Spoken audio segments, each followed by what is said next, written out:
come in, we feed you. Food is very nice. Look at the smiling faces of the people. And so, without further ado, the way we will be speaking this evening, first, we'll introduce first Mike Menser, who is the co-director of the CUNY Climate Hub, and then Bobby Kennedy will speak about the Clean Energy Hub. Then we have from, no, this is not. Then we have Tonya Gayle from Green Force City, excuse me. I've said that a million, you practice this, you make sure you're not going to mess it up, you do anyway. And then we have Jamelle Tucker, who is a student at Brooklyn College. He's part of the sustainability program there, and we'll hear about him. And so without further ado, I'd like to pass it on to Mike Menser, and thank you. Who's a professor at Brooklyn College, I might add. Hi, everybody. Thank you, Richard, and thanks to the center and my panelists. Really nice to be in conversation tonight.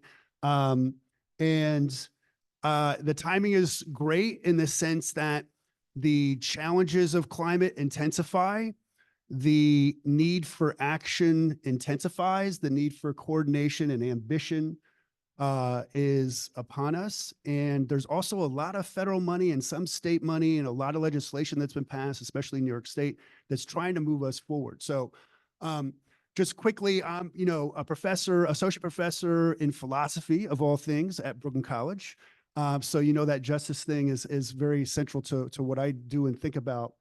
And I'm also the director of the Urban Sustainability Program. I've been at CUNY for almost 30 years now, first as a PhD student and then as a professor for the last 20 some years. And I think I really got involved, Sandy obviously was something, an event that rocked New York in terms of what it understood to the challenges to be. I see a lot of people in the room who I know from doing that work. And initially was working with the Science and Resilience Institute, which is based at Brooklyn College, which works on Jamaica Bay, and started to really engage communities there around how do we grapple with these coastal resilience challenges, especially in terms of flooding.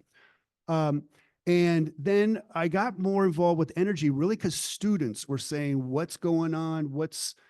How do we connect to this issue, not just on the engineering side, but on the policy side, on the community side, on the governance side, accountability, regulations, and so on. So for the last 7 years, I've been doing a lot of research on utilities, water and electric utilities.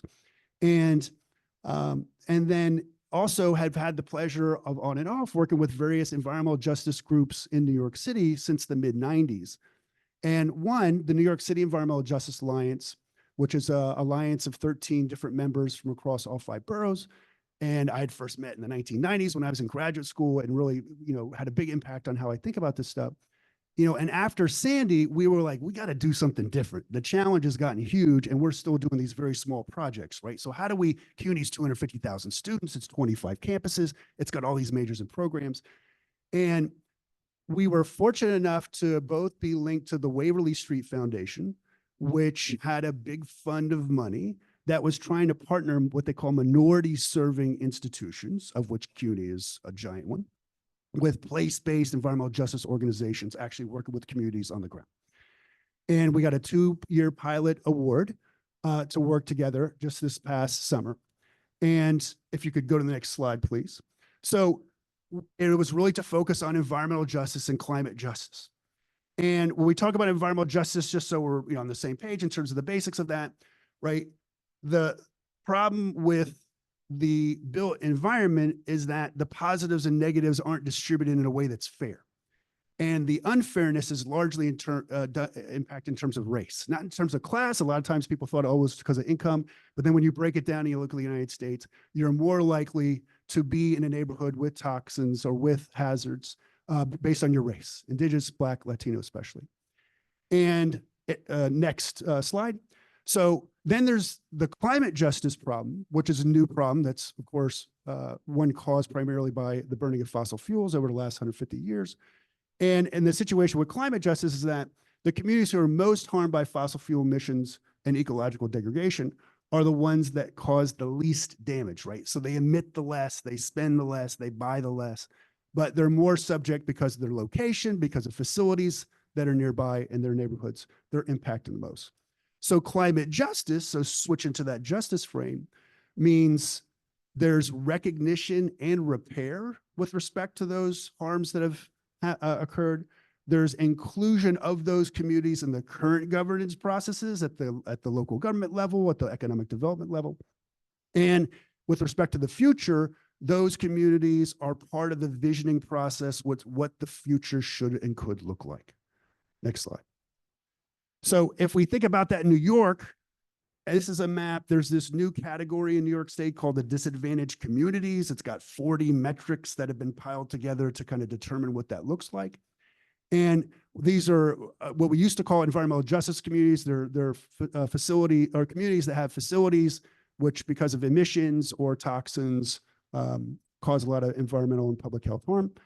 And I've just kind of done the Brooklyn part of this. So you can see that a lot of those communities that are disadvantaged in terms of the New York State climate law, the CLCPA, the Climate Leadership and Community Protection Act, has designated these communities as ones that are particularly vulnerable because of income, because of past discrimination, because of facilities that are cited there. And you can see that, unfortunately, the Brooklyn waterfront is overrepresented there on the east side. Up from the bridge, the Williamsburg Bridge and El Puente, which is one of the members of the New York City Environmental Justice Alliance that we work with, down to Uprose, Sunset Park, just a little bit farther southwest where we are now. Next slide. So going back to the Waverly Street Foundation, the idea was to connect the New York City Environmental Justice Alliance, which has been doing work for the last 30 years, and pair that with CUNY to do three things. One, and the real focus that we've been working a lot on the last several months, is to create research teams that connect CUNY faculty to work with NEJA and its members to support the programs, policies, and projects of the EJ organizations. The second is to really do more curriculum and classes at CUNY, right? To connect more CUNY students, like Jamelle you'll hear from later, to this work, because they've got ideas, they've got experiences, and they're going to go on to work in these fields and be leaders in this field. And we need then to really change what philosophy courses teach, change what engineers, public health, working really across disciplines. And we already have 13 classes that we've done work with already in our Climate Justice Hub. And we want to do several dozen more this semester. And then the other is to have a fellowship program, which we'll launch in the spring later this, a couple months, and a Climate Justice Academy, again, really to focus on the student dimension to this and really fund students to do this work. Next slide. So when you think about CUNY, 25 campuses, we're partnered again with the New York City Environmental Justice Alliance. You can see the 6 members that we're working with and the kind of areas and the neighborhoods that they represent. There's 2 in the Bronx, the Point CDC and Nos Quedamos. There's 3 in Brooklyn, Uprose, Brooklyn Movement Center in Central Brooklyn, and El Puente in Northern Brooklyn, and Goals in Lower Manhattan. And then, of course, when we're mainly working with 5 campuses right now, some that do workforce development, which you'll hear a little bit more about in a couple minutes, LaGuardia Community College, and then we're also working with City College, Baruch, John Jay College, who's here in the audience too, has a new Center for Environmental Justice, the CUNY Grad Center, and my own Brooklyn College. Next slide, and then I'm basically done. So you're like, okay, well, what is that people actually doing, right? So I've been kind of talking about the general stuff. So hopefully some of you know at least some of these campaigns. There's been a lot of legislation passed in New York City and New York State over the last, especially 6 or 7 years. The most ambitious probably is New York Renews, which sets these climate goals to transform the energy sector and other sectors in New York State to dramatically reduce emissions and create a clean, green economy, and with a justice framework. And that justice framework means that the communities that have been harmed or underserved in the past should get resources to address those injustices and be included and help define this new economy. And in New York State, that means that 40% of the funds, 35 to 40% of the funds should go to each what they call now disadvantaged communities. And that influenced the federal level. So a lot of that Biden legislation that was passed, the Infrastructure Act, the Inflation Reduction Act, which is literally billions and billions of dollars, 40% is supposed to go to disadvantaged communities.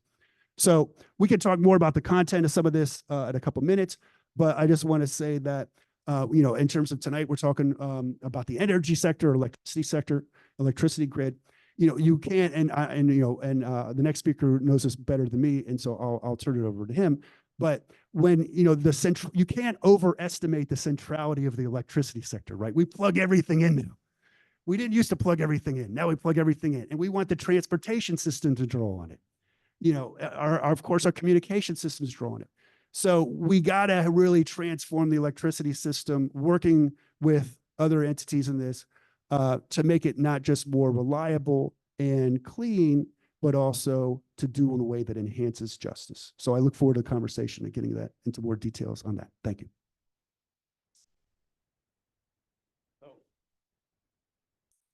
Okay. Our next. Okay, thank you.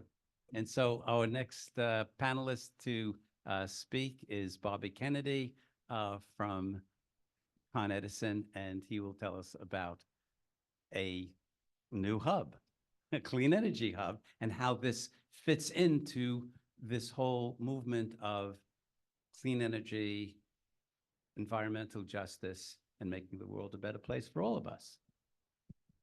Good evening, everyone. So hard act to follow from to down here, a lot of slides and things like that. So I'll do my best. So my role at Con Ed is specifically developing clean energy projects. I've been at Con Ed, I know I look young, higher? Okay. I know I look very young, but I've been at Con Ed 35 years in April.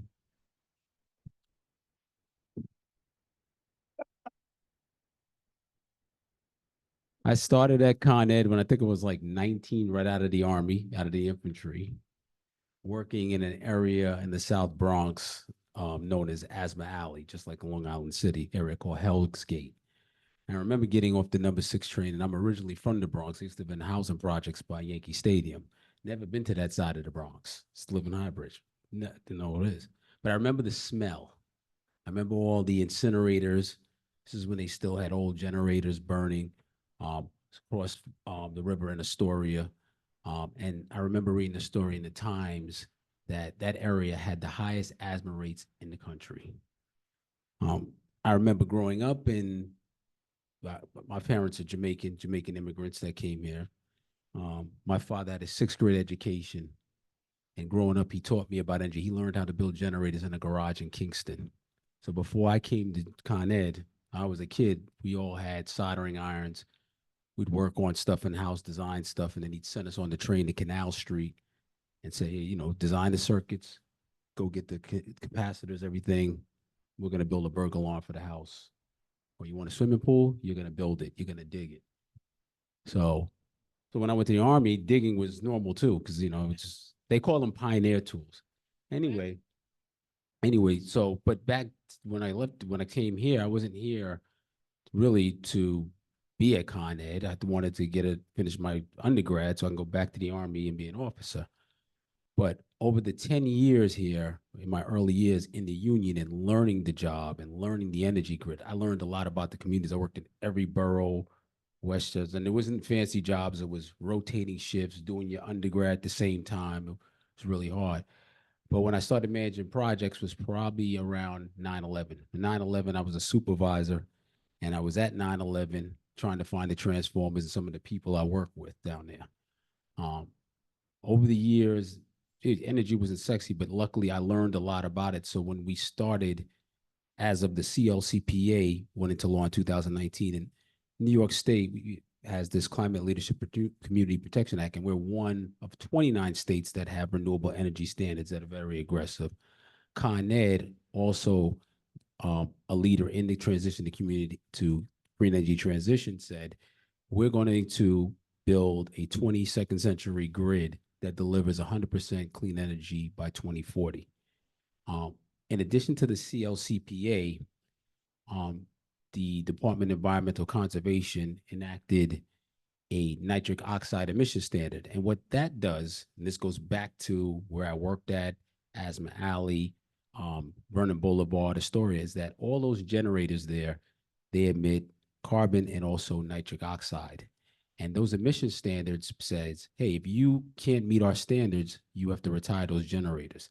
So at Con Ed, we've been accelerating programs. We don't generate power, but we've been accelerating programs and projects based on the needs of the states to retire those generators to build clean energy infrastructure, cables that connect clean energy from upstate New York into the city or offshore wind into the city to replace those generators so there's no lapse of reliability.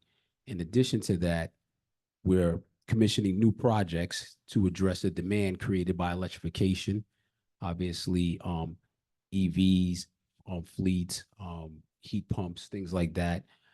And one of the projects we have is the Brooklyn Clean Energy Hub.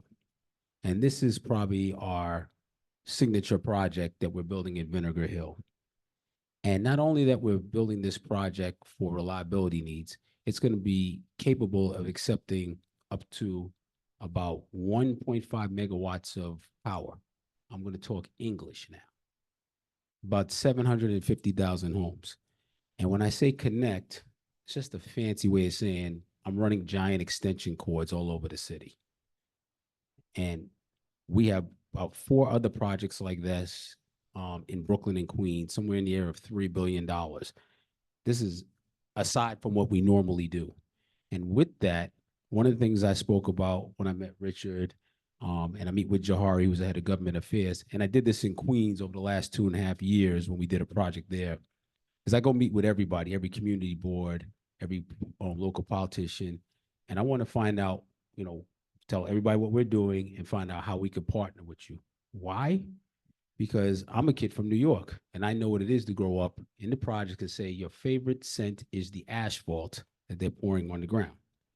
When I moved to Jersey for high school, I was like, oh, there's green grass. All my friends come over and get green grass. Now I know the two sides of it. So I'm really big on environmental justice. When we finished the project in Queens, we retired a 400 megawatt plant, which was blowing fossil fuels all over Queens, and put it with a green energy cable. And I think one by one, by the time we get to 2040, we'll have all of these offline and bring clean energy to all of New York. So kids don't have to grow up and have to smell asphalt. Then in addition to that, energy was never a sexy field growing up. Where I grew up, nobody wants to be in energy. You want to be a rapper, a lawyer, a doctor. You want to make money. Nobody wants to go work at Con Ed. You heard Biggie Small said, you work for UPS. So nobody was really thinking about that. But I was fortunate to learn, and to be honest, like a lot of friends that I grew up with now, I've been helping them and they've been getting into this because now it's a really, globally, it's a big deal. COP28, what is it? I think 100 countries now committed to increase capacity by 3 times. The supply chain to deliver on all these projects globally is increasing. There's much more jobs. And here in New York, especially in Brooklyn, what we're doing is that we are partnering with job workforces like yours and saying, hey, this is what we're doing. How can we work with you with our supply chain to create more jobs? We anticipate at least 500 new jobs just from this project and even more, because this is just one part of the project. We're building another substation by Canarsie called Gateway. And this substation is going to power Gateway because that area of Brooklyn has a reliability needs because of the intense need for more clean energy power. And that we're running 4 giant extension cords across Brooklyn. And that's like 8 miles. That project is $1.2 billion. So the 2 projects are linked together. So it's $2 billion in total. So it's a huge effort, a huge opportunity. And I'll give an example of some of the things that we've been doing up to this point. To design this hub, I remember working with my engineering teams and I said, okay, we got to get an architect. And some folks said to me, yeah, well, there's a group of architects we work with. And I was like, what do we mean we work with? I was like, we got to think different. Clean doesn't mean just clean energy. It's got to be more about than bricks and wires. It's got to be about how we do and how do we partner with the community. Brooklyn has a lot of talent. Brooklyn has a lot of schools. Like, let's cast a wider net. So what we did was with our RFP for an architectural firm, we worked with our MWBE group and we reached out and found architects that traditionally don't get to bid on these projects. Some that's even bid on other projects outside of the city and had them a part of the bid. They did not win the bid because of technical reasons or the way their presentation was, but it was the start. And what we did was we created a steering committee basically and said, hey, in our procurement processes on this project, we want to be able to not only just measure a vendor's proposal based on the technical merits or commercial merits. We want to know what they're doing as far as diversity and inclusion and things that matter prior to this. So that's one of the things we're doing. Ultimately, this is just pretty much the start of it. And one of the reasons I'm here is to be an heir and to hearing anybody what they want to hear about Con Ed or whatever partnerships, because I know sometimes in this day and age of an electronic world, it's hard to get in touch with somebody. Someone says, you know, order food from Uber Eats, you order food, you have a problem, you can't speak to anybody. It's just on an app. So there's nothing about different, you know, nothing better than face-to-face to me. So anything, you know, I could share about Brooklyn Clean Energy Hub, I'm happy to. It's basically we're building a giant breaker box. You know, in your house, you have a breaker box on your wall. It's just that this breaker box is so big, and you probably know this already. The Bureau of Ocean Energy Management, the federal government, began leasing seabeds, hundreds of thousands of acres of seabeds around the country starting last year. In an area here in New York, out past Coney Island, called the New York Bight. I'll put it this way: if you're standing on the boardwalk of Coney Island and you're looking out into the Atlantic and you see nothing, you keep looking, you'll still see nothing. About 150 miles out, 700,000 acres of seabed was auctioned off. 6 developers won those bids. Only 1 U.S. developer won it. And they're producing 6 offshore wind farms that could produce somewhere up to 6 gigawatts of power. So that's about, like I said, we're doing 1.5, can bring it here, so that's about 750,000 homes times 6. So somewhere about 40 or 50 million homes. And that effectively would replace most of all of the fossil fuel that we're using. And in addition to that, I mean, using as a state, in addition to that, there is another project I'm working on in Queens that's bringing, and that power actually is coming from Queens, is going to be coming here into the hub, coming from Canada, which is a 100% clean energy cable, 365 miles, that's being developed by Blackstone through their development arm, Transmission Development, Inc. I think it's about $4 or $5 billion project. It took them 10 years or 15 years to develop. The power is generated at a hydroelectric dam in Canada and runs 365 miles from Ontario, under Lake Champlain, under the Hudson, into Astoria, and then into a substation in Queens, and then over here to Brooklyn. So overall, like, the green energy transition has a lot of opportunities for careers, for people to grow in it like me, like what everybody on the panel is doing. And to me, it is this shift from just being in the tech world to being back into a world where there's, you know, something tangible, and sharing this with everybody to say, hey, this is what's going on. This is going to be a part of Brooklyn. You'll probably see me more than here, because when I start the project, first thing I do in the area is I go run the area, because I love running.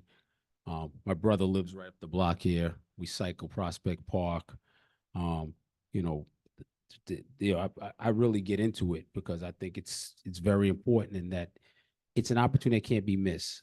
$2 billion should not just flow into Brooklyn and go to develop to other companies that have already built these things and go out. It should go into the community, and the people here should benefit from it, and GDP in the community should grow from it.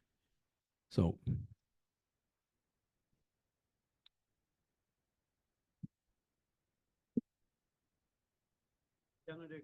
It's just Bobby. It's just Bobby. Yes. I'm already old.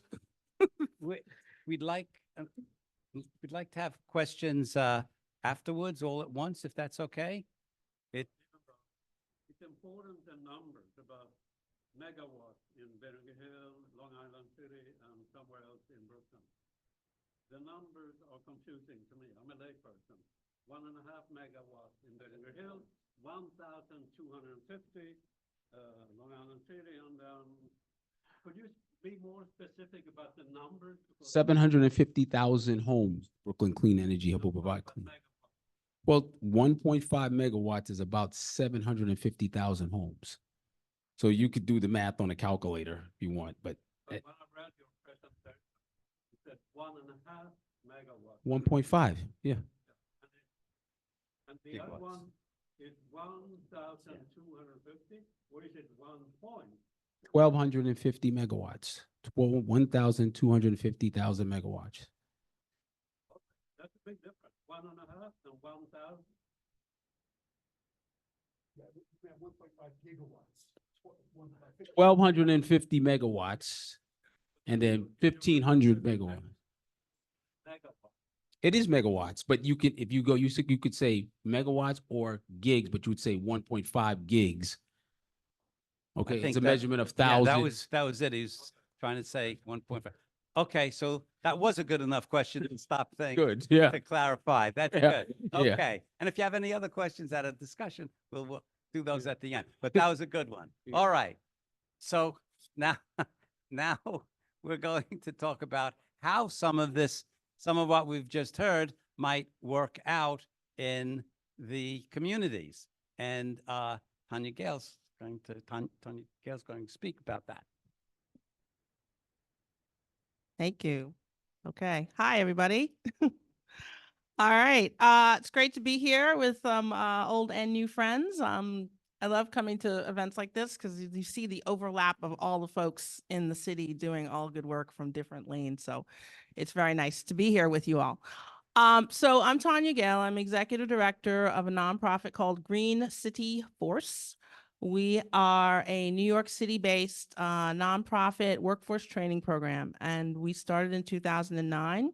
And for those of you who are familiar with the Peace Corps, we are part of something called AmeriCorps, which is basically the U.S. version of service to others in efforts to contribute to society. We're part of a national network of AmeriCorps members, but our participants are not people who come from other countries or other states. Our participants are people who are 18 to 24-year-old young adults who live in public or disadvantaged community neighborhoods across the 5 boroughs. And they're folks who are stereotypically, traditionally left out or not thought of when people talk about climate or solutions or drivers of positive change or clean energy. So Green City Force was founded with the belief that the talent, the drive, the potential of young people who have lived experiences of being the hardest hit environmental justice communities are the folks that locally with their partners and neighbors create solutions, because when you are living the experience, you are best positioned to inform a just solution that is viable and workable and motivatable and valuable to the communities that need the solutions. So what we do concretely for the first 5 or 6 years of our work, the majority of everything we did was energy-based, energy education. Public housing in New York City represents 500,000 people. It's half of all housing that's public in the country. Because of the density of the city, other parts of the country, it's easier to knock something down if it's not in good condition and build it back up. We all know about the housing crisis in New York City. So imagine if you can't afford to live here and your low income public housing goes away, then what happens? You're displaced. So the idea was to try to focus on ways to improve, sustain, build up these disinvested towers that have been federally funded or disfunded, state mandated in terms of policies and bylaws, and then city leadership appointed. NYCH is not a typical city government. It has all hands on it with all kinds of agendas. And so consequently, through generations of time and politics and Congress and other things, there's been a lack of focus and attention in ways that need to be sustainable. On top of all of that, if you're a low-income New Yorker and you're worried about food and you're worried about health and you're worried about safety and you're worried about income, it's likely that unless you have a good reason or a good motivation, that you won't think of sustainability as the first priority, right?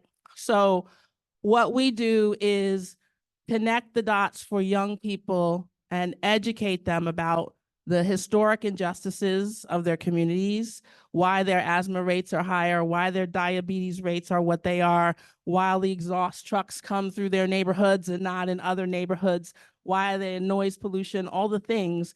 And we help them understand why it matters to help educate their fellow neighbors.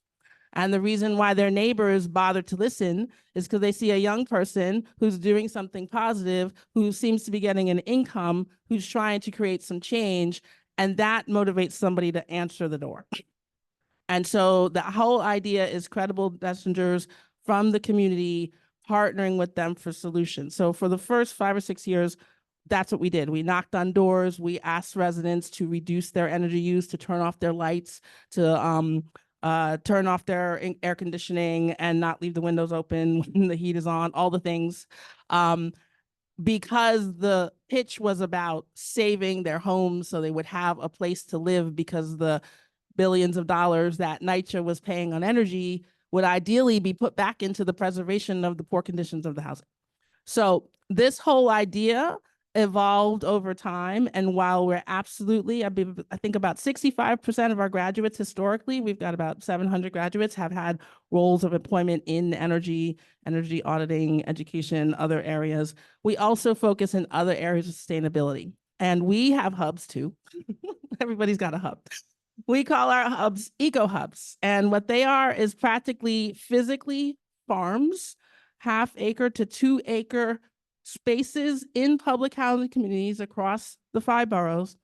And they are food producing spaces in public housing communities where the residents are asked to exchange either volunteer time or food scraps to collect weekly farm stand produce that is grown literally and downstairs in the front yards, basically, the public spaces of the housing developments that they come from. And so you've got these young people being a workforce that is running the spaces. They're learning about urban agriculture. They're eco hubs because within the spaces, there's food production, there's rainwater catchment, there's irrigation, there's solar, there's compost and zero waste management, all with the idea of being a platform that's meant to model what can be an off-grid solution for the hardest hit communities, let alone a pilot model for what could be replicable everywhere in cities all across the world. So that's pretty exciting. So our whole end game is about jobs and career paths and opportunity. And this just transition means if you're doing all of this commitment at the federal level, the state level, the CLCPA, the Justice 40, IRA, all of these things, if you don't have trained, motivated, qualified people who are usually ignored anyway, they're never going to be part of that just transition. So we're all about making it not possible to deny, not see, leave out folks who are most deserving of being in those positions of opportunity. And that means through service learning, a non-traditional path. We have folks who want to go to college or have started to go to college, but low-income people usually go part-time or some of the time, or ideally full-time. So we are interested in education. We always want to educate, but our actual model of programming is around service learning to position folks for competitive readiness for jobs, and then a commitment to stay with them and support them, whether it's through a Con Ed partnership or another organization, to build skills and upskill and continue. So not just get that first job, that dead end job, but like a real path for growth and progression and advancement. And the motivation, if you want to be a hip hop artist or an NBA star, is that you can do that and also have a skill that's wanted and have choice, or you can do that on the side because you also have a living wage that allows you to live the life that you deserve to live. So that's what we do.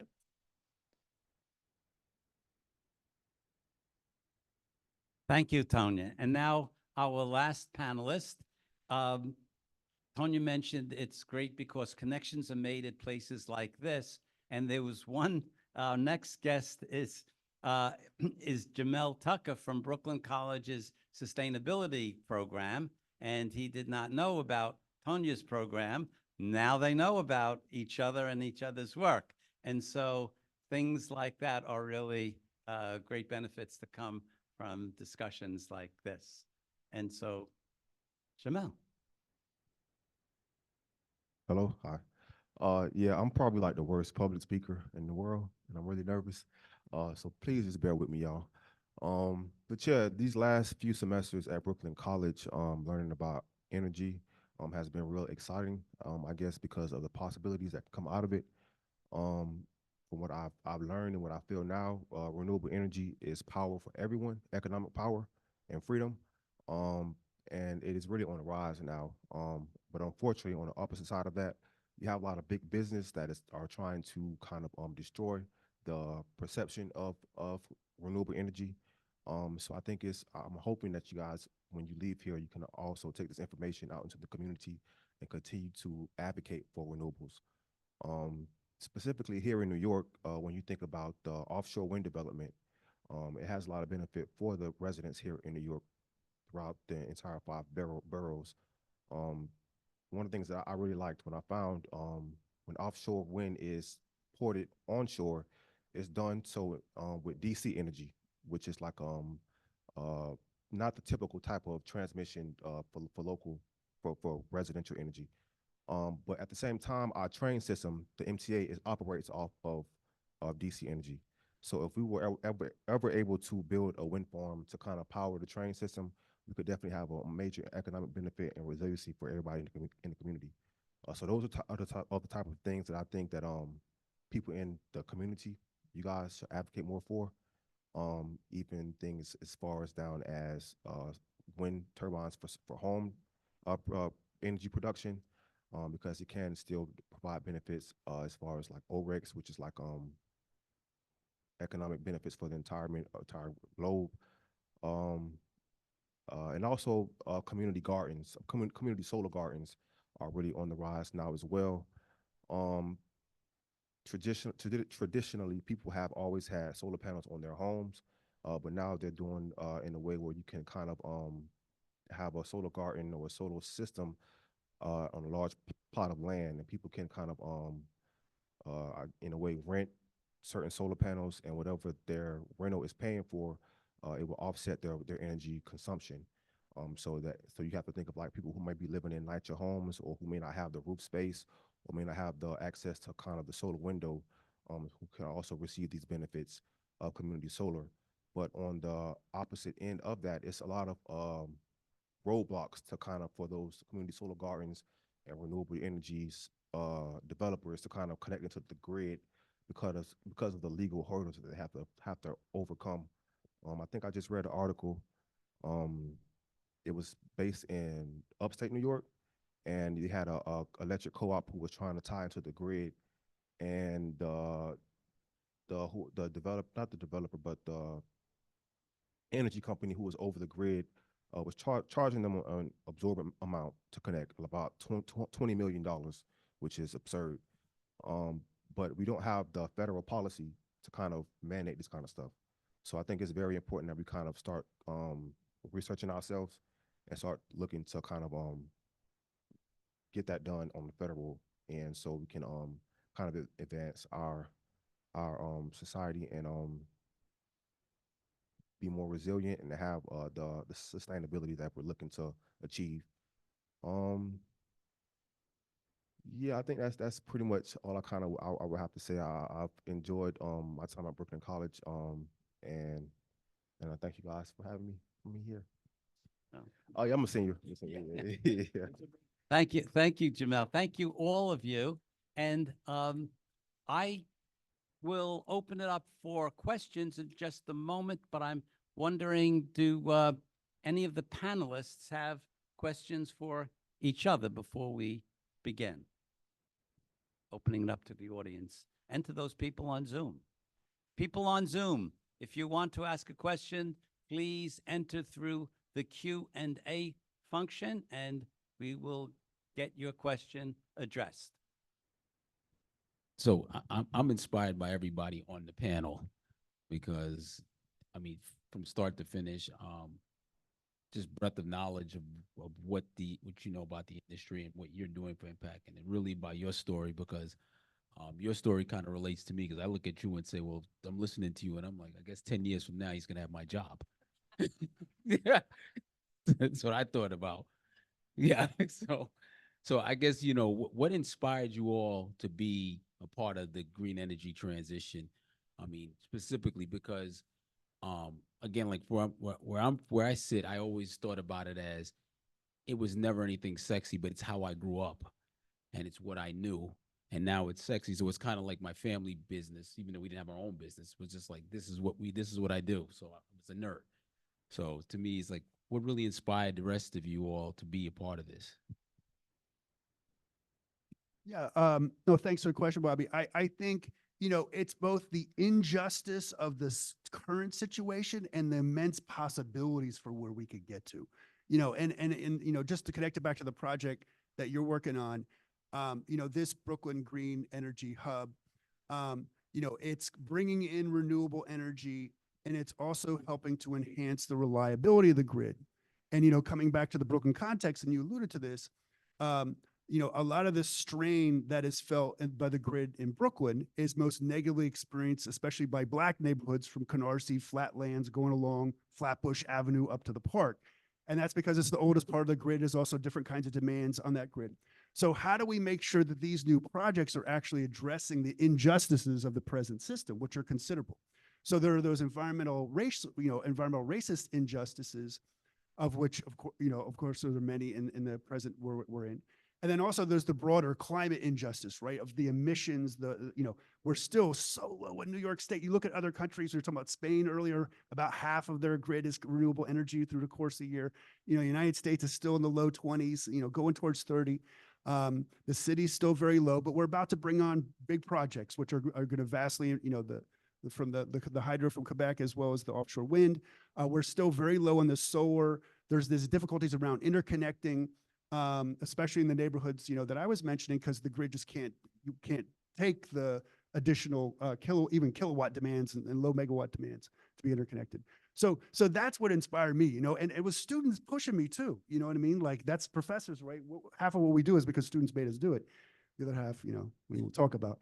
But it's the immense possibility. Like, I look at what Uprose, I look at the plans that Uprose is put forward to address the green transition, to address transition. I'm so inspired by that. And so how do we deal with these blockages and the systemic problems that we have right now? And CUNY should be at the center of that, right? And then I look at Tonya's programs too, and I'm like, we should be supporting. This is an example of what we should support. This is an example of the thing that we need to proliferate, especially connecting to public institutions like NYCHA, like CUNY. For sure. Thank you. Totally agree. Yeah, I was saying earlier that we've had some sort of gig moments of partnership with CUNYs, but like a systemic, holistic plan would be beautiful. So like, there's LaGuardia does stuff with NYCHA. We do stuff with NYCHA. Like, it all should come together. So we're working on it. So part of what brings me to this work is, as a basically nonprofit professional for most of my career, I'm all about collaboration and partnerships, because that's how you get things done. So I spent most of my life championing young people as talent and solutions to the future, literally. And I spent 2.5 years working at NYCHA, where I have got a very, very high level of education in a short amount of time about systems and the city and stakeholders, hands on the scale of NYCHA for a variety of so we say benefits, some genuine, some intentioned well, some not. And so I really learned quickly what it looked like to be a true advocate or champion for trying to create solutions that were viable for the folks that were actually the hardest hit by things. And so I'm a newbie, I guess. I'm about a decade in on the environment piece. But when I got recruited from NYCHA by Green City Force, I saw Green City Force was doing something that felt legit to me as an observer of everybody else interested in NYCHA, that was genuinely trying to take on solutions that were truly for the benefit of the actual people. And so the energy piece just layered on all the other things that had historically mattered to me from a justice perspective, social justice, racial justice, economic justice. I've always been involved in the workforce and young people in various ways and forms. And it's such the issue of the world. I'll tell a very quick story that's a little personal, but I'll make it fast. I spent 6 years at Green City Forest, and right before the pandemic, I wasn't sure I was going to stay at Green City Forest for lots of different reasons. I love Green City Forest, but I was there for a while. And I had a moment of reality when the pandemic hit and the racial reckoning happened, and I live in Brooklyn, and I live up the street from Brooklyn Hospital, and I was like, oh my God, the entire world finally is paying attention to economic, environmental, and racial justice at the same time. I was like, now is not the time to not be doing this work when I've been doing this work all along. So it's a call to action for me for lots of reasons. But I think, there are real challenges right now. And if folks aren't part of a solution, then I don't know what you're doing. Yeah, I think it probably was the same for me as far as like the injustice and the justice possibilities, especially when you consider like the history of New York City. They have a large history of benign neglect, is what it was called, with Mayor Monahan, and he intentionally let communities such as like the Bronx kind of go into disrepair. So when you look at these things and you can see how they are now, and these systems have never been repaired, you kind of want to make that work, and you want to ask the questions like, why hasn't this happened, or when are we going to start it? Because it has to start at some time.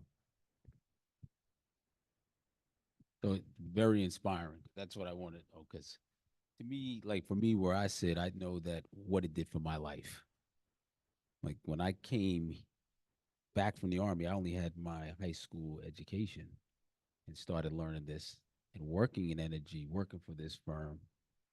They sponsored my undergrad and my MBA, all sites of training, set me up like from start to finish. And to me, when I see that, that's like kind of like a microcosm to what energy can do for larger communities. It's just there was no incentive before because there was no green energy transition. And now that there is policy in place that's driving it, it's exciting to know what people's story is behind it so that whatever it is that drives you won't die. Because to me, there's only a short window to take advantage of this opportunity to leverage it, which is between now and 2040. And during that time, if we miss that window, then there's a lot of opportunity that will end up right in the same hands of the same people that have already benefited from this centralized way of doing business, and decentralizing it now gives everybody an opportunity to be a part of something that's going to be more democratized. So really inspiring. Okay, and now questions from the audience. Yes.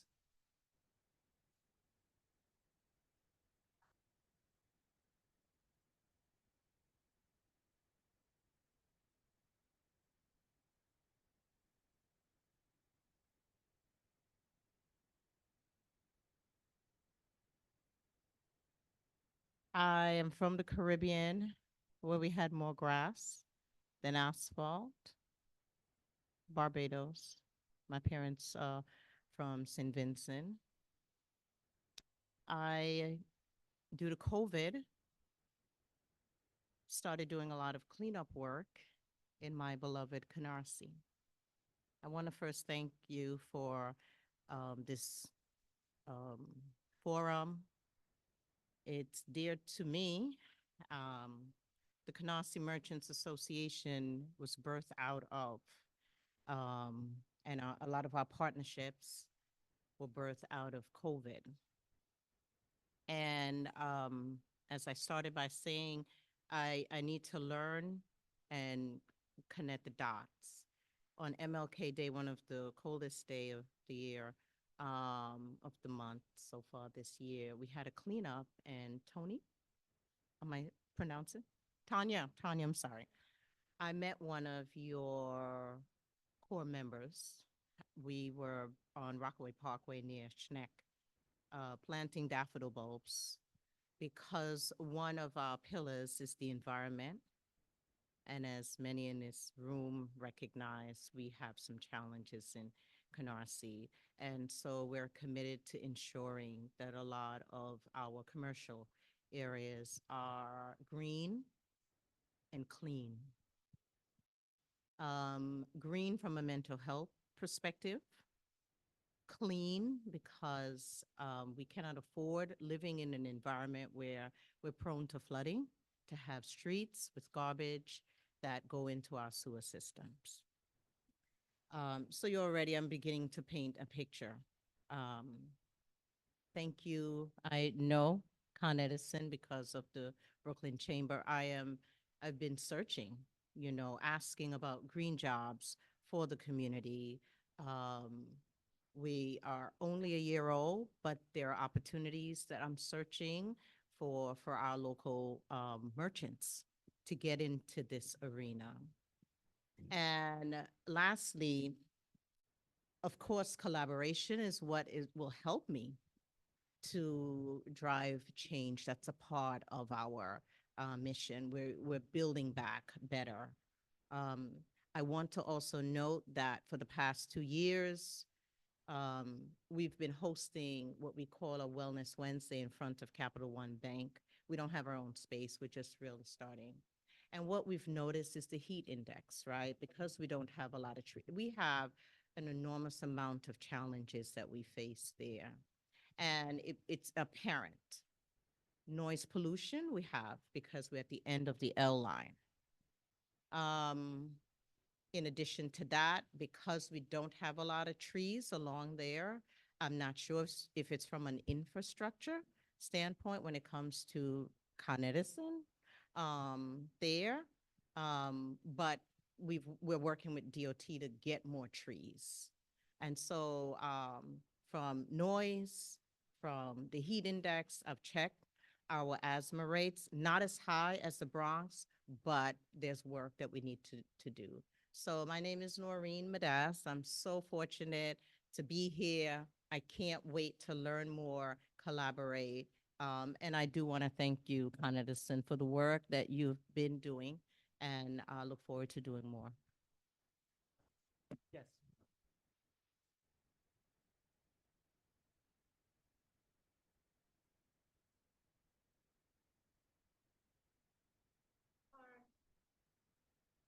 We are challenged, like many other New York City neighborhoods, with a tree cover, though we have worked very hard at it.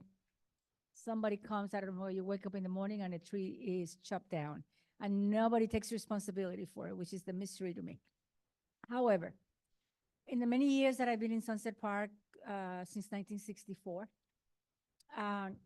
left for a while, the family stayed, I came back, fortunately while it was still affordable.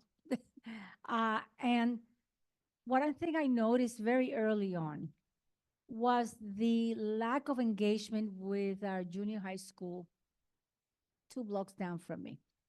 So I go into the junior high school, even though my son was pretty young, and I was a single mom working full time.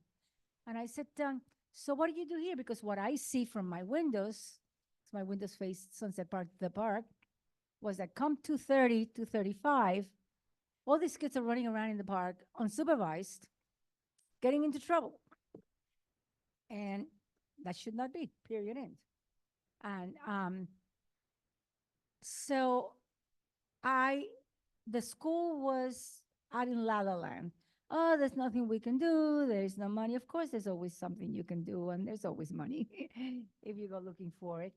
So I'm asking, that's just a little background to ask you, whether it's Con Edison, whether it's CUNY, anyone.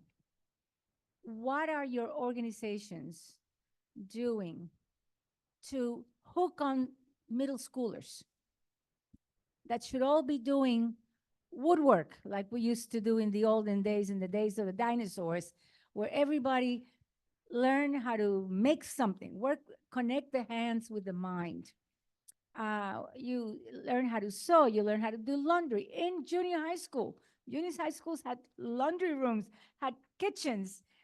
Go looking for that now. There's very few that have that. And it was, not everybody was happy to do it, but once you got into the swing of things, was kind of fun because it was not school. It was like extra stuff. And if you cooked something, you got to eat it. And I see that over time that has disappeared. It exists in some schools where parents are very, very, very engaged, have the time and have the political power to go in and demand and demand. Many parents don't, working 2 jobs. You know, often I'm an immigrant. We come from places where you do not go into the school and ask and demand anything. And that stays with people. That's not what you do. You bring your child clean and fat to the front door of that school, and the school says, have a nice day. And you do not question anything going on inside. So I work with many of those parents who go, yes, you have a right to go in there, and be careful how you do it, because, you know, it's very, you have to be political, you have to be diplomatic about how you do it. So back to you. What is there programs, I hope, that actually focus on 7th? Well, I would love to start at 5th grade, but I'm Okay. Thank you for that question. All right. Thank you very much. Well, our program is focused on 18 to 24-year-olds, but in my mind, the population you're talking about is we don't say pipeline anymore because that's not green. We say pool of potential future core members. So in terms of what we actually offer as direct service, the way we would work with a school group would be schools who want to do farm-based learning with us. And we have opportunities for local community members, whether they're from a community center or from a school, to schedule time to come and do trainings with us. And so that's an opportunity. I would be interested for the school parents to understand, like, what's in the community. Is UPRO's a resource for guidance? Are there community centers that, no community, not one. Mm-hmm.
So just briefly, because this is not my area of expertise, but I will say I came from the State of the City address in the Bronx today, where the mayor gave the State of the City. So I have government on my mind right now. The Department of Youth and Community Development is the city agency that is responsible for a lot of what you're talking about and leading in that space. My personal suggestion, I would go to your local elected officials and have this conversation. That's my proposal.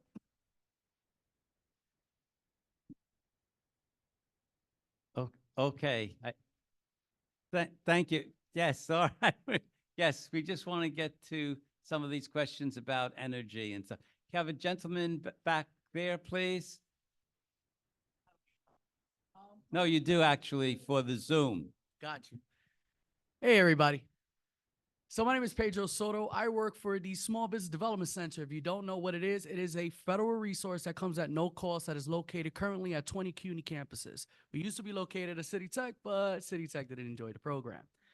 So pace has picked it up, right? So the reason why I'm talking and mentioning about this is because for the last 3 years, I've advocated, I've sat there and I've talked to probably more clients than any other advisor for the entire network. And I could tell you right now, I've been searching for ways to connect people to to energy crisis. Just like you say, you're looking for MWBEs. I got MWBEs. The whole network got MWBEs. I've reached out to Con Edison trying to make that connection. I reached out to AmeriCorps because we offer, again, the three things we offer is education, one-on-one consultations and workshops is the other offering. We also offer market research for anyone who's interested, right? So I'm mentioning these things because all these organizations, I serve you and I'm here to help you. I've reached out to those organizations to try to make the connections for organizations like this gentleman who's trying to do clean energy, who wants to connect with that gentleman over there because he has a great idea. I've been trying to do this for a while. I am tired of fighting. I want to connect with you. So that's my statement. I don't know how else to go about it. And I needed to say what I needed to say. You can connect with me. I'm also teaching the School of Business at Brooklyn College, and we will exchange information as soon as we can. I think that, as Bobby was saying, like when people think about the energy sector, right, there's the engineers and that aspect, but then there's marketing and there's governance and compliance and accounting and all the other kinds of jobs, right, that are associated with any kind of sector. And a lot of people don't realize that it's not on the map for them. So, and there's a role for small businesses amongst these big players like the Con Eds and the Equinors and the multinationals. And, Brooklyn's always been the home of small businesses. So I appreciate you making that statement, and I'm definitely going to follow. Okay, I think we're going to just take a question from Zoom, and it's this is specific to Bobby, and it's a little technical, but maybe you could do it quickly, Bobby. So then we'll get to more general questions. But I do want to at least go to one Zoom call. So 15 years ago, writes the questioner, when I was designing power plants for GE, wind farms had a very low mechanical reliability. So we went back to gas turbines. How is the technology now as far as reliability goes?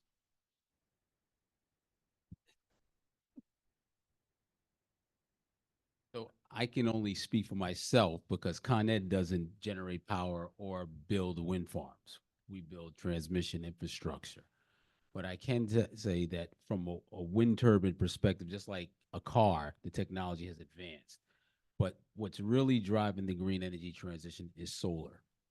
So if you look at any report from McKinsey or Boston Consulting Group, or even the reports that came out of COP28, the most popular renewable resource right now that's being developed is solar. So I hope I answered the question. Yeah. Yeah, I actually have a question first. It all ends in the community, right? Like whatever negative externality that power plants or anything related to electricity can have will end up in the communities. But now that we're doing retrofits in buildings and everything, that means that we're going to electrify a lot of those buildings. And by electrifying, that means a stress on the electricity supply and the electricity transmission as well. I don't know, like, how are you guys like planning or projecting the whole retrofits and the local law 97 and all of that, how it's going to actually impact the transmissions and power loads? That's exactly why we're building the Brooklyn Clean Energy Hub, because exactly what you talked about, electrification, and we're building 2 substations here, the one in Canarsie, which is Gateway, and I think we're building a third as well called Nevins. And Brooklyn Clean Energy Hub will supply power to all those substations. And it's exactly what you mentioned. There's going to be increased demand through electrification, through the retrofits of buildings, heat pumps, and also EVs. And not just EVs for residentials, but EV fleets, whether it's transit fleets or any other fleet. I think there's a startup here in Brooklyn called Dollar Ride, and they converted to electric fleets. Is a really inspiring entrepreneur. You know him? Yeah, he got a grant, and as far as venture communities, he's very well regarded because of what he did. And it seems like, oh, it was just a simple thing, but to go ahead and now transition that, the fleet has grown to green energy. That's a model that's going on all around the country. And you'll see it elsewhere. So just like when people thought Uber was silly, when he thought he was silly, it's not silly. So you'll see more of that, and obviously that's why we're building the capacity. The need for power is gonna increase, and that's why we're actually installing these new substations to bring more power to the region. Including microgrids. Last one. Microgrids is a whole different story. I mean, if you're from Brooklyn, so you're probably all familiar. Brooklyn had a pilot project here called the Brooklyn Microgrid down in South Slope. And I mean, maybe it's been like 10 years ago, and I went there and sat with them and talked about their technology. And I just, me personally, went because I wanted to see what they were doing and how they connected basically all the houses on one side of the street and all the other houses, and said, hey, we're selling power back and forth to each other through our app. And it was really inspiring. But this goes back to what you were saying before, is that, and what I mentioned before, is that energy is not a sexy space, but it takes you to want to get your hands dirty. So, you're not going to be able to be a part of the energy transition only on a laptop. You have to be ready to get in a hole. You got to be ready to strip wires. I've done all that. I've been in manholes. I've dug holes. That's the type of work the energy transition is. And then you can get to the sexy part. But microgrids, when they started that, I thought it was a great idea, but they still couldn't connect. And that's where policy change comes in. San Francisco now, because they're trying to underground the entire transmission grid after all the fires, they passed policy to encourage microgrids. So it's definitely another path. And really what the green energy transition is going from a centralized model where generation is placed somewhere and delivered on one grid to a decentralized model. So to me personally, I don't think there's one model. I think there's microgrids, there's increased transmission, there's also power beaming. There's companies that are working on power beamings out of Auckland, New Zealand, that already are in their A round. There's a SpaceX engineer I spoke to who showed me his technology where he's trying to put a solar panel on a satellite next year to beam power down to Earth. And he's already got two orders, one from a solar company here and two in a data center in Dubai. So to me, the clean energy transition, what the grid looks like now compared to what it will look like in 2040 or 2050, it's going to be completely different. What Con Ed does, what I think is really smart, is that we focus on the transmission portion of it, because we believe that transmission has to be built for power to be delivered. But as far as individuals in our communities, it's kind of what you said. The possibilities are endless. And it just matters as if you're ready to stay up all night long, like somebody like me, who walks around reading audiobooks and listening to them. And aside from what I'm doing with Con Ed, how I'm working with other people well on that. To be here is something that I wanted to be here. It's not a part of my job. Nobody said, I met Richard and he was like, I want you to be here, because it's that important. I see the opportunity. So it's not just, me personally wouldn't get so committed to one technology. I think about it as, how can I impact people? How can I help people be a part of this? And this first starts at what she said. It's hard work. And if people is not ready, like you said, you were fighting for 3 years. 3 years ain't enough. 3 years is not enough in the energy industry. It took me 10 years working rotating shifts and going to school at nights just to get into management, just to end up at 9/11, just to swim in all that water at Hurricane Sandy. No gas. Firm was like, no, you're not getting any gas for your car, but you got to be here, so to sleep there. During COVID, to run this project during COVID in Queens, I was out there with the workforce, in the streets, in the pits, giving out water, coconut water. And at the same time, making sure we had people safe, 0 injuries, 2.5 years, $240 million project. It's not easy.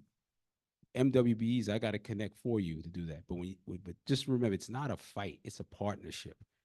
And you got to be willing to say, you know what, this is my life. This is what I'm here for. It's like when I was in the military, the special forces guy, this is what they give their lives to. That's what they said. So they have their families and whatnot. I could be home with my 3-year-old right now, but I chose to be here. So that's what I'm saying. Think about it as a partnership. Think about the opportunity, not the past, but the future. And I have these same conversations inside For Urban Place. It's about the future, not the past. Great. So I actually had almost the same question of, my name is Owen Foote. I've been advocating for the Brooklyn Waterfront for the last 20 years. And I do think we're going to need a bigger boat.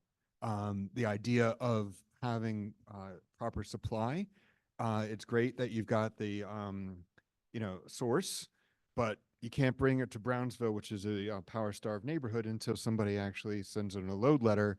And then a year later, they're going to get a house connection. In the meantime, that project's delayed by a whole year. And so that's where I think, we just have a supply and demand issue. And then secondly, conversion of fleets is, it was mentioned as I had my hand up, which was great. It's not a problem if you can charge your fleet overnight. It is a problem if you're something like the MTA and you got to run 24/7 or even any other services. Then you've got to double your size of fleet, and then you have a parking problem. And I, for one, hope that parking's not on our shoreline. So that's and so far I really haven't seen anything. I turn to the academics in the room. Maybe, this is or a funding grant for a academic student to do some sort of research paper, basically just forecasting the next 5 years and what our need is at the point source, both from a real estate perspective and then also from just capacity, because you can't ask for it until you actually have your engineering done for, to guarantee that you're actually building your building. And it seems a little bit of an unfortunate chicken and egg, rather than we could be progressive and start to think, hey, Brownsville's going to have this new $100,000 kilowatt growth need, and perhaps start running some lines there today. So anyway. So I just want to make sure I know what the question is. The question is, did we know Brownsville needed power?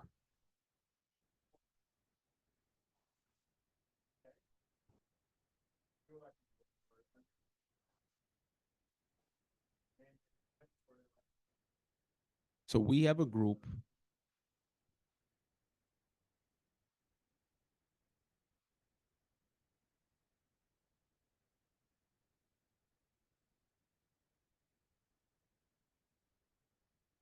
So you're talking about developing buildings. You're a developer?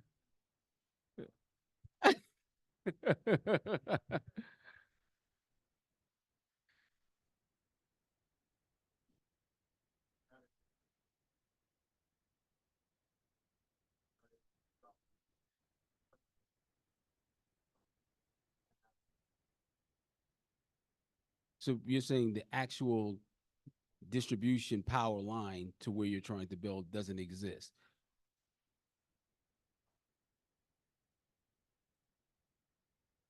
So I'm not familiar with that part of the business, that there was not a need. I can tell you that we forecast 5 years out, or even more than that.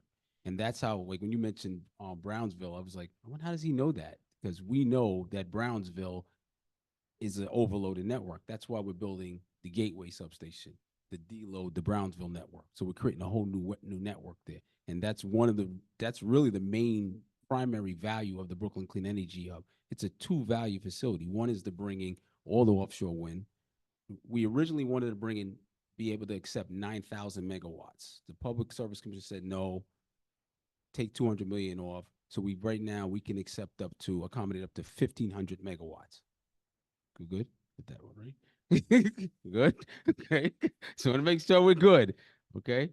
Okay. Now, with the developer, so one developer, community offshore, now said, we want to connect. This is after we went through a year petitioning. There was a big YouTube hearing. We can't get cables there. The minute we do the kickoff, one of the guys were there, he used to work with us. Now they want to connect. So we have enough capacity as far as offshore wind, and then is what you're saying. And I don't understand that problem so well. There's other people at Con Ed, in fact, that could probably answer that better than me, and we'll take that question back. But I'm not sure, like, I've heard that we can't supply power because we forecast way out, and that's why we build the infrastructure. And we go to the Public Service Commission. And maybe like 5 years ago, the Public Service Commission said to us, we need to understand better about how climate change is impacting specific communities. And I remember I got a project to build a weather network in New York City. And I looked all over to find someone to work with, and I found SUNY Albany had a climate center, and they have something called the New York State Mesonet. So there were basically only 6 weather stations in New York that they track data from, and they would share that with Albany. And when the Public Service Commission looks at Con Ed or any other utility that's saying we need to expand because of load, they want to know, well, did you look at, you know, specifically in neighborhoods? So I actually put a weather station in Brownsville, so we know how the heat is, and anybody can access it. If you go on your phone, you just type in New York State Mesonet, and then you click on one of the links and it says New York City, and you can see the exact temperature and trends in your neighborhood. And what we did was, over the next 5 years, and this was probably like 3 or 4 years ago, what they do in their lab in Albany is they're going to be able to tell what the flooding will be in New York for the future, where the heat will be the hottest. We put some sensors in that could tell you how much water's in the snow, so we know if there'll be flooding, if it's better or not. So we do a lot of advanced planning, put a lot of resources to it. So I'm not familiar with that project, that problem, but I want to take it back and ask folks and say, hey, is there a problem with us, you know, supporting developers building, you know, in Brooklyn?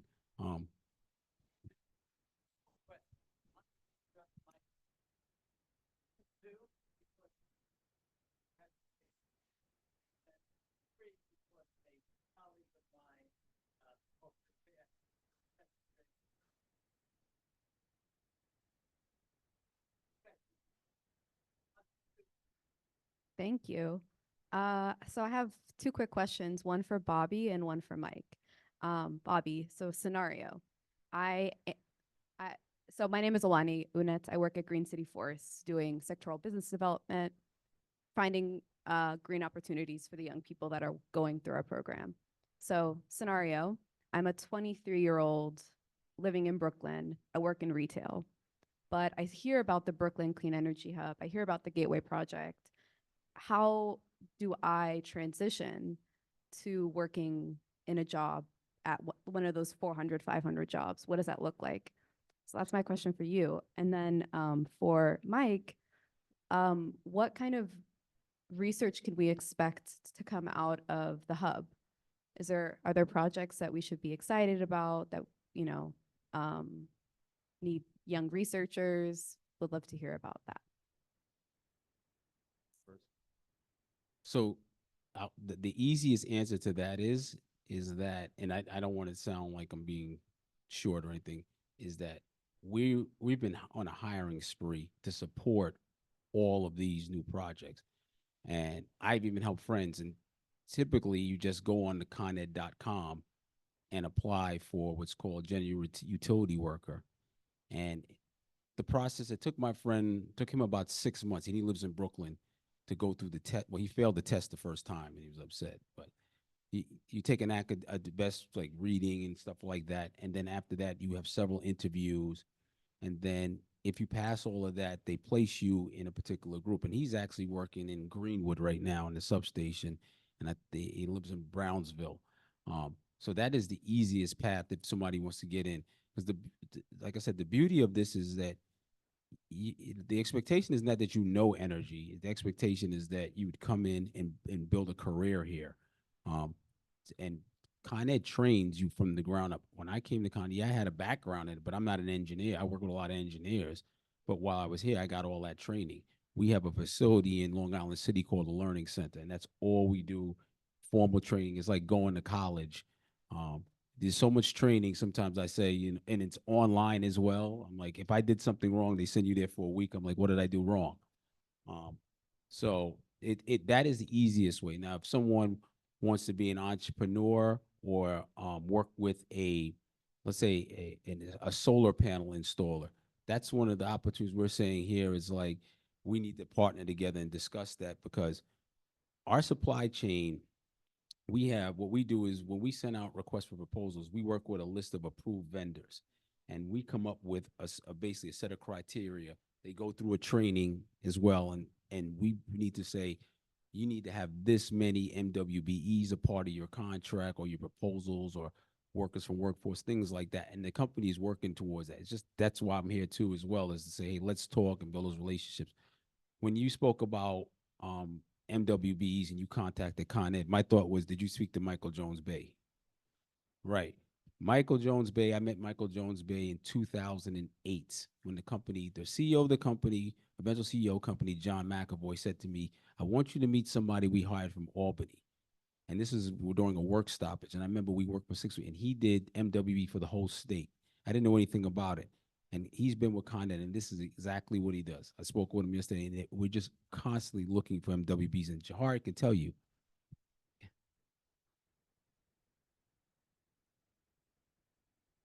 but how did you reach out to Con Ed?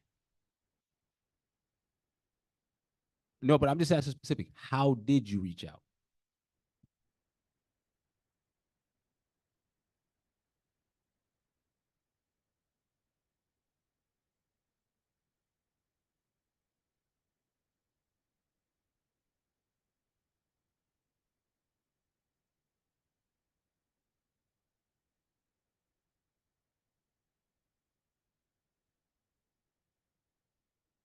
The first person that responded did what? So this is why I asked you, see, everything you just said, I wouldn't have went about it that way. I would just call Con Ed and say, no, I'm just gonna say there's a number, a phone number right on the website. Like we have this all on our website. It's not hidden. If you Google Con Ed MWBE, you call them. The folks that are doing it are folks just like me, just like Jahar. It's not, there's nothing behind the scenes where we're saying we're not trying to do this. Yeah. Yeah. What I'm saying is, I know it's challenging to be in the industry, but at Con Ed, we're not hard to get in touch with. I can tell you that right now. If you go on our website, you can go on your phone right now and Google Con Ed MWBE, and you'll see email or phone number. Yeah.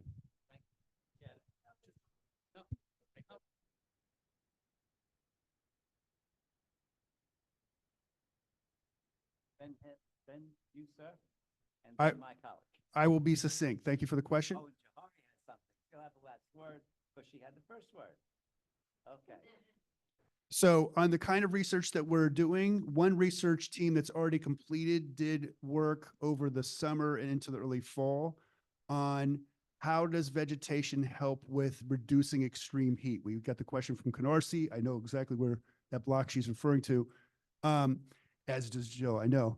And it turns out that all vegetation is not created equal. Some does a much better job at reducing extreme heat than others. You also need about 30% vegetative cover in a neighborhood to have an impact on temperature, but it does not impact the same on overnight temperature as during the day temperature.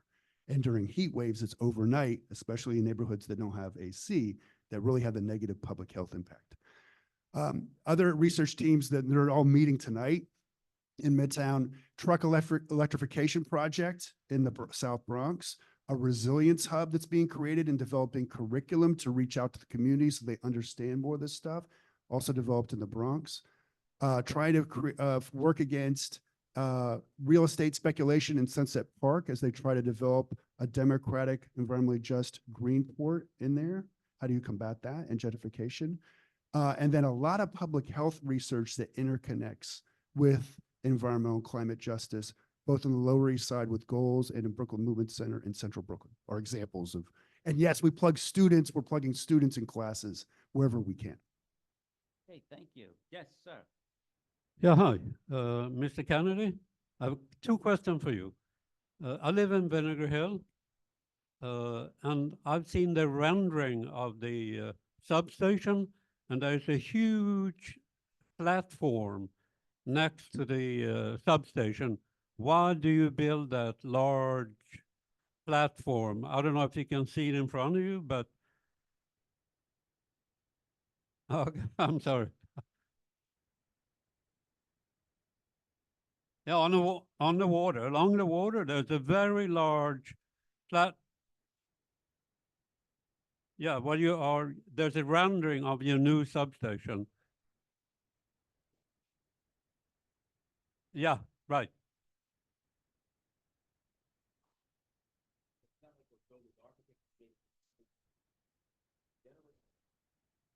Hudson Avenue generating station Right, is being demolished. right. So on the rendering, that's that huge flat area you see Right. right there. We're not building it. It's just going to be an empty lot. It's going to be a huge platform.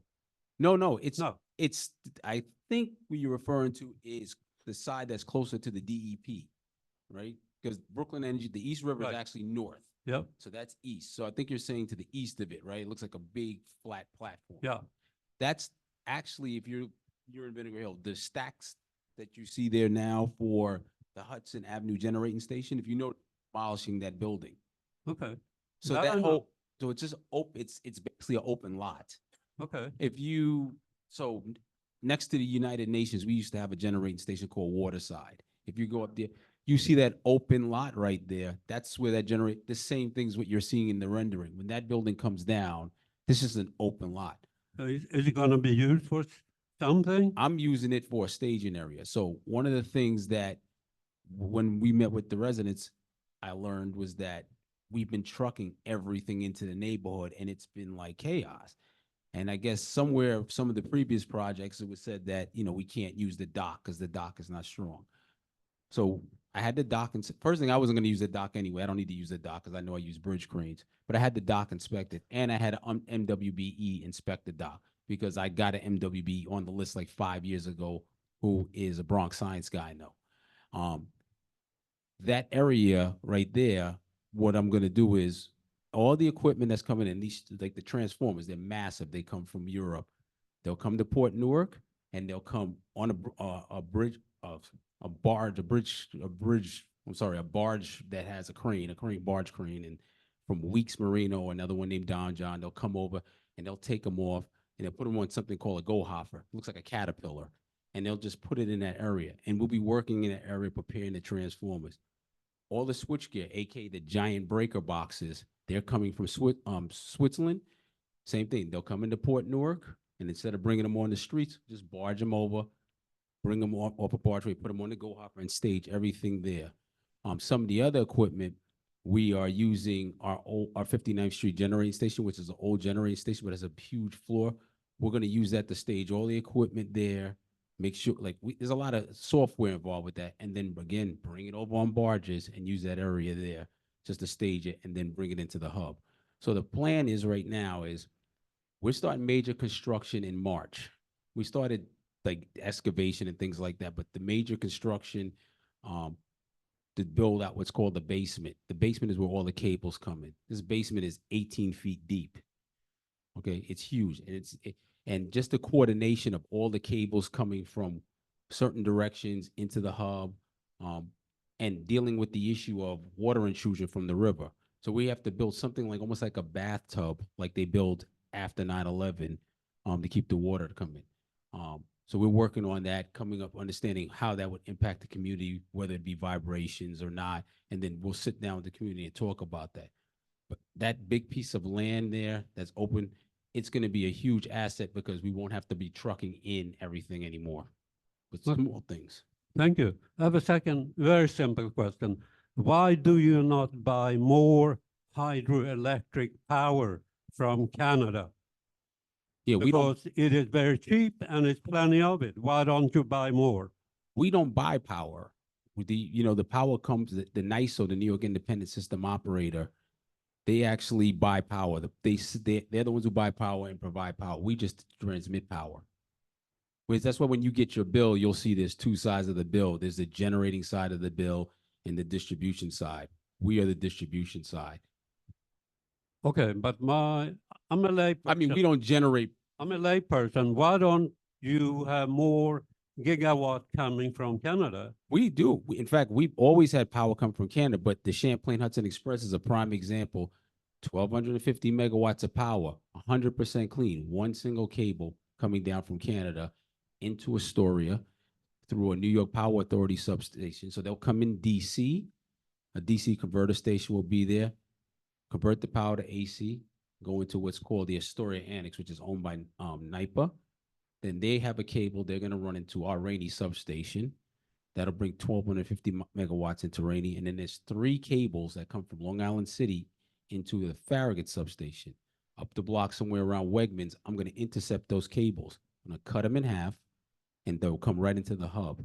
Then out the back of the hub, those 3 cables, I'll use new modern cables, solid, what they call solid cables. They don't have any oil in them to insulate them. They'll look just like your Apple cord, just monster ones, giant extension cords, and they'll go into Farragut. No, underground. They're underground. You won't see, just like we underground. These are big cables, not the little small ones you see like on the poles or whatever like that. They're like this big. And then from there, there's going to be 4 very enormous sized cables that'll run underground to Canarsie to the new Gateway substation. And the CLCPA in New York State, we're aligned with that to transition to green energy by 2040. So that means all generation in New York State will be clean by 2040. Thank you very much.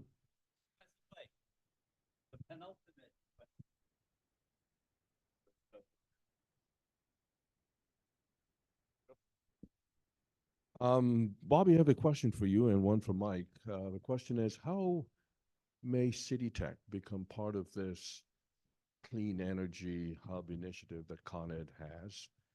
And Mike, how can we become that 6th CUNY school that you're thinking about?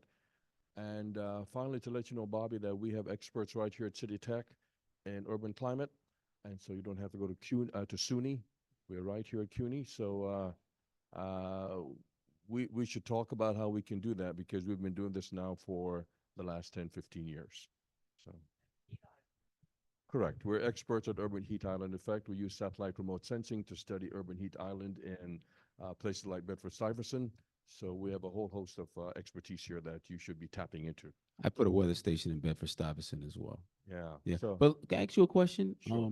Were you guys aware of SUNY Albany's Mesonet? yes, we are. We know the folks who have put that together as well. In fact, we're part of that as well. And so when we were building the New York City micronet, there's no, like, I know you guys must share data because I've been to their lab up there and I see, you can see it on the phone. And I think one of their weather stations is on the top of, is it on this? It's either here or Brooklyn College. Yeah, it's right on the roof. Yep. And so I think we added one in Bensonhurst, one in Brownsville, and yeah, also it's just yeah. So and it's interesting you say that, because me personally, like so I deal with capital projects, and once I'm finished with the project, I hand it off to a customer at Con Ed. And now SUNY, they wanted to continue to manage that contract going forward. I didn't want them to. Me personally, I was like, no, we don't need them to manage it going forward. So we should talk about, because that's another thing that, and I spoke to the meteorologists and they're like, yeah, I'm like, we can get someone else. And that's exactly what we're trying to do is, diversify supply chain. So it's great to hear that you guys do that same here. Yeah, and we also have a whole network of met stations in NYCHA buildings. So we're doing a whole lot here in the city. So you should talk to us. And So, Professor, can I ask you a question? Sure. Have you guys ever approached Con Ed and been a part of this? Not Con Ed. That's why I want to see how we can do that. But yeah, we so have let's. never done So that. that's just good. This is exactly what I think that is what we're here for, is to be partnering and having these discussions and saying, hey, there's opportunities to partner. So you're not on the supply chain list. We have needs for climate teams. What happened with the University of Albany was very unique. I got this project from another group in Con Ed. I didn't know anything about, how to build a weather station, but I knew there was some meteorologists there. And I spoke to one of them and he says, hey, I know these guys at the University of Albany. I'm like, okay. So I drove up there with him one day and 2 hours talked with them, and pretty much we end up doing a contract with them. So that's what I'm saying. It's not like something that's like holding it back. It's more about people partnering and talking and getting to know each other. Now that I know what you're doing, it's like, okay, let's connect you with the right people. Sure. To do this. So we'll talk to you. We'll talk with you afterwards, if that's all right.